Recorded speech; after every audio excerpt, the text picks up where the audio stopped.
JNTUK 21 BTech R23 ఈసీఈలో electronic devices and circuits EDC subject ఉందండి. So దాంట్లో important topics చెప్పమని చెప్పేసి అడుగుతా ఉన్నారు, టిప్స్ కూడా చెప్పమని చెప్పేసి అడుగుతా ఉన్నారు. సో దాని గురించి చెప్పబోయే ముందు ఇంతవరకు ఈ ఛానల్ సబ్స్క్రైబ్ చేసుకొని వాళ్ళు సబ్స్క్రైబ్ చేసుకొని వీడియోని లైక్ చేసి షేర్ చేయండి. మీకు ఏమైనా డౌట్స్ ఉంటే కాల్ మీ4 ద్వారా కాల్ చేయండి. తెలుగు ఇంజనీరింగ్ టెలిగ్రామ్ ఛానల్లో జాయిన్ అవ్వండి. ఈ వీడియో ఖచ్చితంగా హైప్ ఇవ్వండి, 10 మందికి రీచ్ అవుతుంది.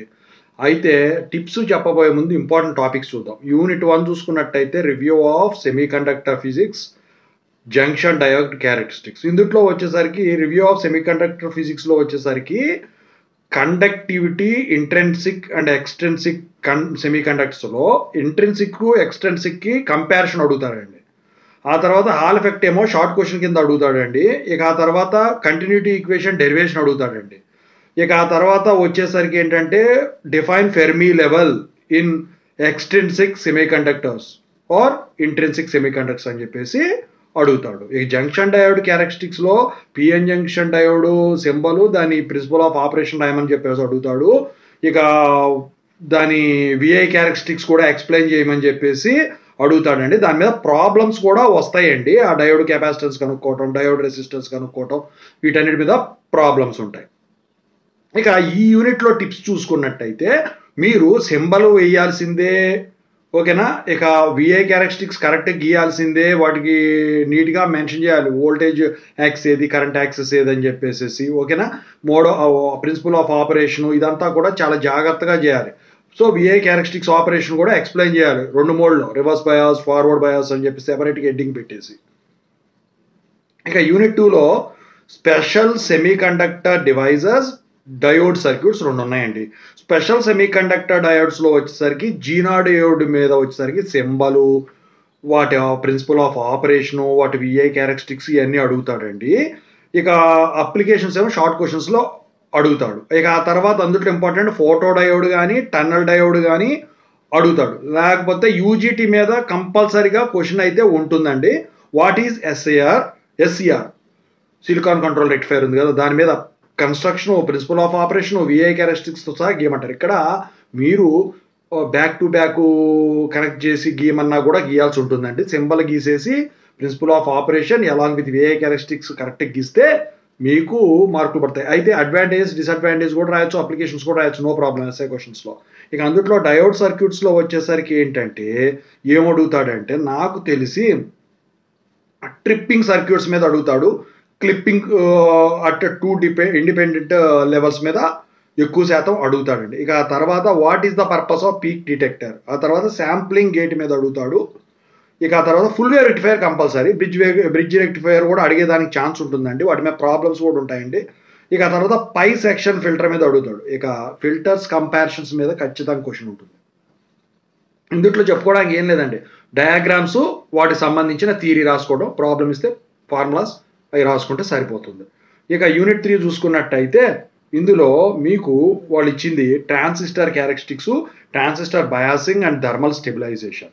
సో ట్రాన్సిస్టర్ క్యారెక్టరిస్టిక్స్లో వచ్చేసరికి ఏదో ఒక కాన్ఫిగరేషన్, సిబి కానీ సిసి కానీ ఇంకో 3 సిఈ కాన్ఫిగరేషన్ మీద కానీ ప్రిన్సిపల్ ఆఫ్ ఆపరేషను, వాటి సర్క్యూటు అంటే వాటి సింబలు అంటే వాటి అప్లికేషన్స్ ఇవన్నీ కూడా ఇస్తాడండి. ప్రాబ్లం కూడా ఇచ్చేదానికి ఛాన్స్ ఉందండి ఇందులో. అయితే ఇక్కడ మీరు కరెంట్ డైరెక్షన్ కరెక్ట్ పెట్టాలి, ఎందుకంటే CB configuration, CC configuration, CE configuration, మరి వాటికి డిఫరెన్స్ తెలియాలిగా.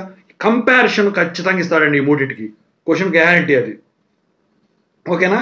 ఇక అందుట్లో ఆ తర్వాత షార్ట్ క్వశ్చన్స్లో ఫోటో ట్రాన్సిస్టర్ గురించి ఆయమని చెప్పేసి అడుగుతాడు. ఇక థైరిస్టర్ బయాసింగ్ అండ్ థర్మల్ స్టెబిలైజేషన్లో వచ్చేసరికి BJT biasing very very very important అండి, ఓకేనా.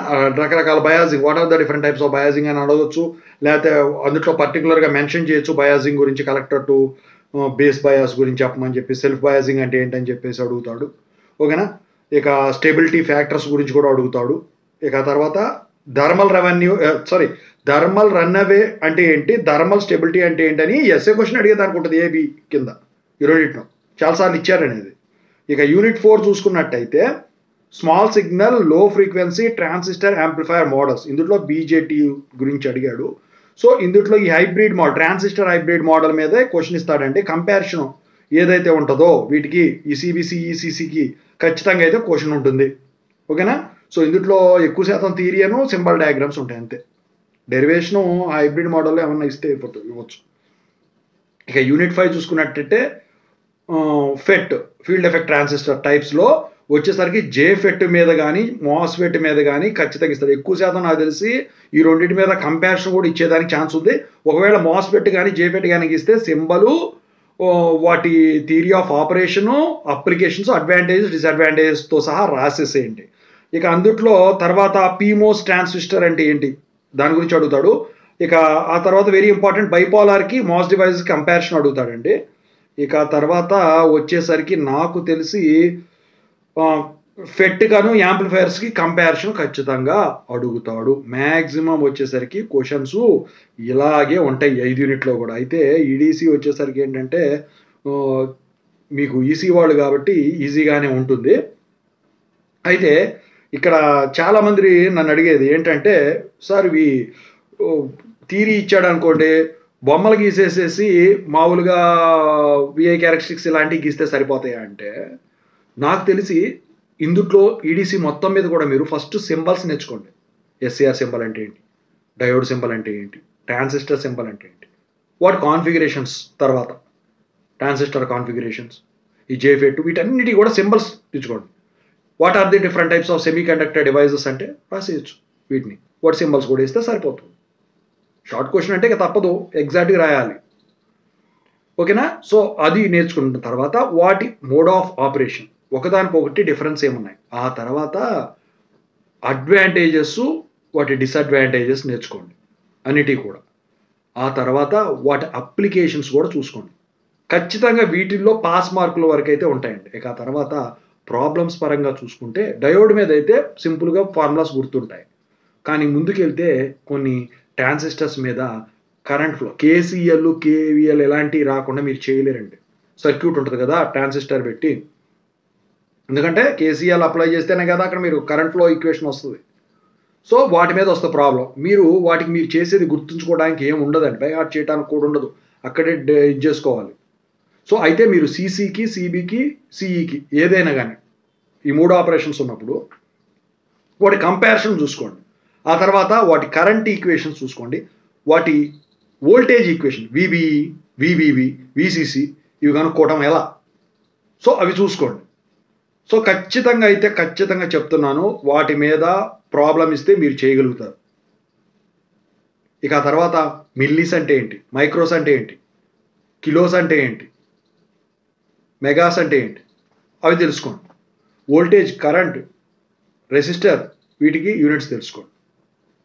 మీరు కనుక మొత్తం నేర్చుకొని కనుక ఇప్పుడు చెప్పినట్టు కనుక ప్రిపేర్ అయినట్టయితే మీరు పాస్ అవటం కాదండి, ఎక్కువ పాయింట్లు వస్తాయి. ఓకేనా? ఇది ఈడీసీ. ఈవినింగ్ ఇంకొక సబ్జెక్ట్ ఉంది, ఎస్టీఎల్, అది కూడా పెట్టేస్తాను. Thank you.